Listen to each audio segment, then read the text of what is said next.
Hi everyone, welcome back Grammar Nagri. Today we are diving into the beautiful poem from 10th Standard English syllabus. This poem not only enriches our understanding of language but also touches the heart with its deep meaning and vivid imagery. Let us explore the poet's thoughts, the emotions behind the lines, and uncover the hidden message within. So stay with me till the end. इस poem में हम आज के समाज की, आज के राज्य की, आज की सरकारों की पोल खोलने वाली एक कविता रचेंगे, जहां हमारी सरकारें हर साल दावा करती हैं कि हमने कई गांवों को बिजली पहुंचाई, सड़क पहुंचाई, यातायात के साधन दिए। इन्हीं दावों की पोल खोलने वाली ये कविता सिर्फ आपके सिलेबस के लिए ही नहीं, बल्कि एक पोल खोलने वाली कविता है। पोएम का नाम है basket full of moonlight, written by Sunil Sharma. O moon, give me moonlight. एक एक छोटा सा बच्चा, नन्हा सा बच्चा चंद्रमा से रिक्वेस्ट करता है, हे चंद्रमा, मुझे चंद्रमा का प्रकाश दे दो। बास्केट फुल और टू बास्केट्स फुल, एक टोकरी भर के या फिर दो टोकरी भर के, विथ सीड ऑफ मूनलाइट, जिसमें कि चांदनी का प्रकाश के बीज भी हो। बच्चा छोटा सा है, लेकिन इसकी समझ, इसकी सूझबूझ देखिए। ये सिर्फ लाइट, ये सिर्फ चांदनी ही नहीं मांग रहा, बल्कि उसके सीड को मांग रहा है, ताकि आगे जाके उत्पादन भी कर सके। ये आत्मनिर्भर रहने वाला बच्चा है, एक छोटा सा बच्चा है, हमारे देश का बच्चा है, हमारे गांव का बच्चा है। यह खुद में आत्मनिर्भर रहने के लिए सिर्फ वह प्रकाश को ही नहीं मांग रहा है, बल्कि उसके बीज को मांगता है, ताकि वह पूरी लाइफ उससे चंद्रमा प्रकट करता रहे। अब आगे है, करेगा क्या ये?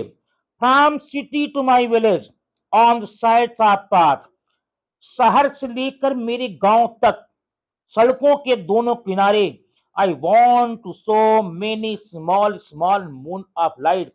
मैं बोना चाहता हूं, क्या बोना चाहता हूं? बहुत छोटे छोटे चंद्रमा के प्रकाश बोना चाहता हूं। क्यों? The whole village goes to the city daily to work. मेरा पूरा का पूरा गांव रोजगार के लिए, काम के लिए, कमाने के लिए गांव को छोड़कर शहरों की तरफ जाता है। गांव में रोजगार के अवसर नहीं है, गांव में कोई साधन नहीं है, इसलिए गांव को छोड़कर गांव वाला शहर की तरफ पलायन करता है। यह है सरकार की दावों की पोल खोलने वाली सुंदर सी पोएम इस छोटे से बच्चे के द्वारा। छोटा सा बच्चा, नौनिहाल सा बच्चा चंद्रमा से रिक्वेस्ट करता है। क्या रिक्वेस्ट करता है? आगे देखें। It becomes dark on its way back as my village is quite far. मेरा गांव शहर से बहुत दूर है और वापस आते समय बिल्कुल अंधेरा हो जाता है। The route is tough and full of snacks and scorpions. पूरा का पूरा रास्ता बड़ा कठोर है, बहुत ही कठिन है, और उतना ही नहीं, बल्कि full of scorpions and snake, बिच्छू से, सांपों से, जहरीले जानवरों से भरा पड़ा है, जो कि हमारे गांव वालों के लिए घातक हो सकता, नुकसानदायक हो सकता। इसलिए नाइदर बस नॉर कार फ्लाई, न तो वहां आने जाने के लिए बस है और न ही बैलगाड़ी है। When my father returns home, I am asleep. जब मेरे पिताजी वापस घर पर आते हैं, अंधेरा हो चुका रहता है, रात हो चुकी रहती है, क्योंकि वह कोई कार नहीं है, कोई गाड़ी नहीं है, कोई बैलगाड़ी आने के लिए नहीं है, पैदल ही आना पड़ता है।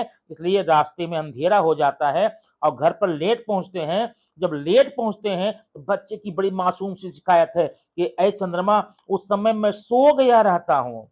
जब पिताजी आते हैं, मैं सो गया रहता हूँ, क्योंकि रास्ते में इतना अंधेरा हो जाता है कि आने में बहुत ही देर हो जाती है। अब आगे क्या कहता है बच्चा?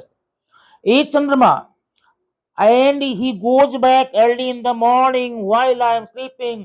जब सुबह वह जाते हैं ना शहर को, बहुत सुबह में जाते हैं, तड़के जाते हैं, और उस समय मैं सोया रहता हूं। मतलब जब आते हैं तो सोया रहता हूं, जाते हैं तो सोया रहता हूं, इसलिए मेरे पिता से मुलाकात नहीं हो पाती। इसलिए O moon, give me a basket full of moonlight on loan. उधार दे दो, लोन दे दो, मांग नहीं रहा हूं, लोन दे दो, मैं उसको वापस करूंगा।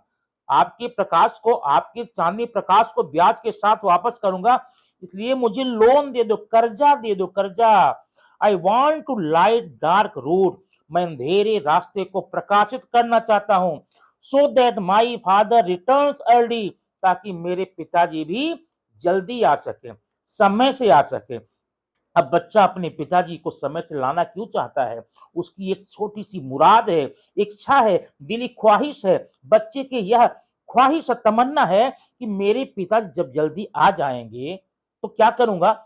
जैसे दुनिया के सारे बच्चे अपने पापा से बैठ कर के परियों की कहानियाँ सुनते हैं, वैसे ही I too want to hear fairy tales and stories from him. मैं भी उनसे कहानियां सुनना चाहता हूँ, परियों की कहानियां सुनना चाहता हूँ।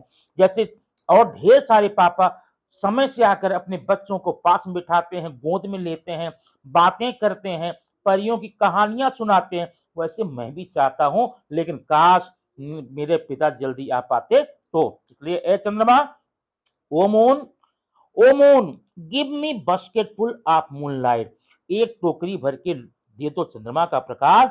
आई want to sow seed of moon on the side of path, ताकि मैं रास्ते के दोनों किनारों पर चंद्रमा के प्रकाश को बो सकूं, ताकि मेरे पिताजी समय से घर आ सके, ताकि पूरा मेरा गांव समय से जाए, समय से आए, आने जाने का साधन हो। इसलिए मेरे गांव की दुर्दशा दूर होगी। बच्चों की इस ख्वाहिश के साथ में ये आपको पोएम आपको समर्पित करता हूं। आपको एक पोएम आपको कैसी लगी, कविता कैसी लगी, जरूर बताइएगा। और साथ में अब देखते हैं वर्कशॉप। क्या वर्कशॉप है?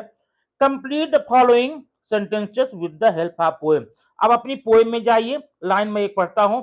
The child want to show small moons of light from, वह बच्चा चांदनी प्रकाश को बोलना चाहता, कहां से कहां तक?